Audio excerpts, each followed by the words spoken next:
Hello बच्चों, मैं सभी का स्वागत करता हूं अपने प्यारे से फिजिक्स ज्ञान मुकेश नायक यूट्यूब चैनल पे। बहुत सारे स्टूडेंट ने 10th से पास होने के बाद इस साल कैप राउंड 1, 2 है और इसमें एडमिशन कहीं ना कहीं कॉलेज में मिला है, बट उनका बेसिक बहुत कच्चा है। अभी कुछ बच्चे कॉलेज कर रहे हैं, कुछ बच्चे तो डम्मी कॉलेज होता है वहां पे एडमिशन लेता है। बट मैं आपको सजेशन देना चाहता हूँ, कुछ बच्चों को क्या लगता है 11th year is a rest year, छोड़ देते भाई 11th में क्या है, मौज करेंगे, आइश करेंगे। लेकिन ये सरासर गलत है बच्चों। 11th में जितना होगा उतना ज्यादा पढ़ाई करो। क्यों? क्योंकि आपको यही सब चीजें 12th में काम आने वाली है। और आपके लिए बच्चों फिजिक्स ज्ञान मुकेश नायक यूट्यूब चैनल ने ओनली 11 रुपए में कोर्स डिजाइन किया है। हाँ जी, वैसे ही मैथ्स के लिए दिनेश सर लाइव स्टडी पे अगर आप जाओगे तो उनके ने भी, दिनेश सर ने मैथ्स के लिए बहुत जबरदस्त पढ़ाते हैं, आपको तो पता ही होगा। वहां पे भी 11 रुपए में कोर्स मिलेगा दिनेश सर ऐप पे। और ऑल अबाउट केमिस्ट्री जो ऐप है वहां पे केमिस्ट्री मतलब 11 अगर देखा जाए तो 33 रुपीज में पीसीएम ग्रुप पढ़ सकते हैं। इससे ज्यादा मौका आपको अच्छा कहीं नहीं मिलेगा। छोड़ देते वो बातें, तो 11 रुपए तो एक नॉमिनल फीस है भाई एनरोलमेंट करने की, बाकी इसका कोई कोर्स का पैसा ही नहीं है देखा जाए तो। चलिए थोड़ा समझते 11th क्यों करना चाहिए अच्छा, और 11th अच्छा करने से क्या क्या फायदे हो सकते हैं।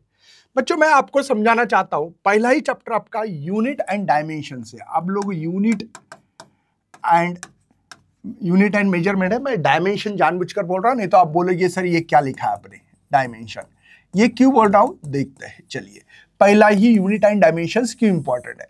कोई भी आपने फोर्स लिखा, ओके सर, फोर्स का ऐसा यूनिट क्या होगा बेटा, न्यूटन होगा। डायमेंशंस बहुत इंपॉर्टेंट है, m1 l1 t-2, मतलब आपको यूनिट एंड डायमेंशन आना ही चाहिए।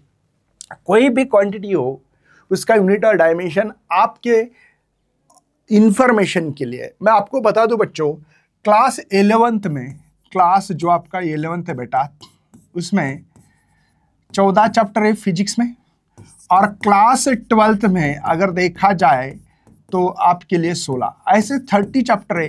लेकिन मुझे कोई भी चैप्टर में ऐसा नहीं दिखता कि उसमें यूनिट ना हो। फिर वो न्यूमेरिकल में हो सकता है, कोई क्वांटिटी का हो सकता है, यूनिट एंड डायमेंशन निकालना ही पड़ता है। इसलिए चैप्टर बहुत जबरदस्त है। उसके बाद में स्केलर वेक्टर, आपके बुक में है मैथमेटिकल मेथड। आप बोलेंगे सर हमारे बुक में कुछ और है और आप कुछ और ही बता रहे हो। नहीं, ऐसा नहीं है, रियलिटी है। ये यहाँ पे स्केलर वेक्टर पता ही होना चाहिए, स्केलर एंड वेक्टर। अगर आपको ये 11th में बेस अच्छा कर दो तो आपका स्केलर किसको बोलते हैं, वेक्टर किसको बोलते हैं, पता लगा तो 12th में कम पढ़ाई करने का काम मिलेगा आपको ज्यादा पढ़ाई करने का टेंशन नहीं रहेगा।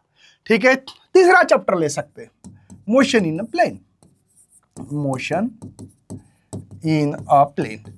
अब इसमें आप लोगों को velocity, displacement, acceleration, circular motion का कुछ, प्रोजेक्टाइल मोशन का kinematic equation, v is equal to u plus a t, s is equal to u t half a t square, v square is equal to u square plus 2as। ये देखा तो होगा ना, v is equal to u plus a t, s is equal to u t half a t square, v square. ऐसा kinematic equation तो सुने होंगे। यह सब कुछ पढ़ने के लिए मिलेगा बेटा क्लास 11th में। कोई भी chapter, laws of motion, Newton's के लॉ आपको पढ़ना ही पड़ेंगे। मैं क्या बोल रहा हूँ, इलेक्ट्रोस्टैटिक 11th में एज इट इज चैप्टर है, 12th में बस इसका बाकी का हिस्सा है। सेमीकंडक्टर यहाँ पे 40%, 60% आपको 12th में पढ़ना है। साउंड नाम का चैप्टर, वहां पे सुपरपोजिशन, वेव नाम का चैप्टर है। ऐसे कितने, ऑप्टिक्स नाम का चैप्टर, उधर वेव ऑप्टिक्स है। कितने सारे चैप्टर बता सकता हूँ कि क्लास में, तो आप लोगों को सजेशन देना चाहता हूँ बच्चों, क्लास 11th अगर आप फॉर एग्जाम्पल मान रहा हूं मैं 8 आवर स्टडी कर रहे हो, कंसिडर करते हैं, मैं यकीन के साथ और दावे के साथ 12th में मैं आपको बता दूं बच्चों 6 घंटे भी आपकी जो स्टडी होगी वो काफी होगी। ऐसा क्यों? क्योंकि मैक्सिमम बेस अपने क्लास 11th में मिलाने के लिए क्लास 11th बनाया गया है। क्यों नहीं बोर्ड की एग्जाम है क्लास 11th में डायरेक्टली? क्या कारण है इसके? बिहाइंड रीजन है बच्चों, बेस अच्छा करो। 12th में तो आपको इसके ऊपर बिल्डिंग खड़ी करना है। मतलब क्लास 11th में अगर आपकी पढ़ाई बहुत अच्छी हो तो 12th में ना कोई तकलीफ होगी, ना कोई बेस मिलाने की, या कॉन्सेप्चुअल जो पढ़ाई होती है वो 11th में होती है, और उसका एप्लीकेशंस आपको 12th में। मैं बताना चाहता हूं बच्चों, फार्मूला 11th में बनता है और उसी फार्मूले के ऊपर जो numerical MCQs multiple choice question जो होते हैं वो 12th में बनते बेटा। फार्मूला कहाँ बना था? 11th में। पढ़ना कहाँ है उसका? यूटिलाइजेशन एप्लीकेशन कब करेंगे? 12th में आने की बात। तो मैं यकीन के साथ बोलता हूं बच्चों 11th इज बेस्ट आपके लिए कॉन्सेप्ट मिलाने के लिए।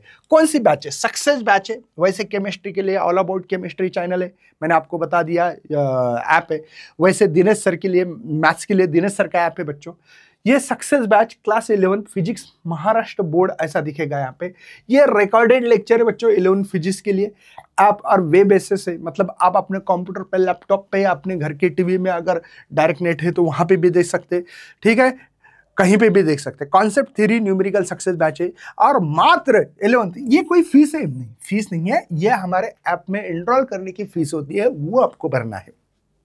ये कहाँ मिलेगी? PGMN ऐप पे।